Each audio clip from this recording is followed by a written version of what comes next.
Unajua wanasema wameungana ati kwa sababu mimi nimekusanya mahasla wote wa Kenya na kuwaambia mambo yao inawezekana.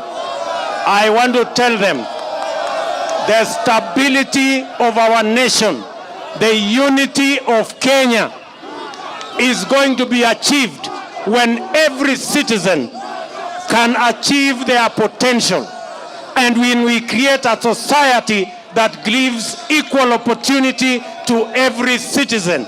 And that is why we are bidding for an economic revolution that will create jobs, that will create opportunity, that will create wealth, and that is how we are going to change our nation.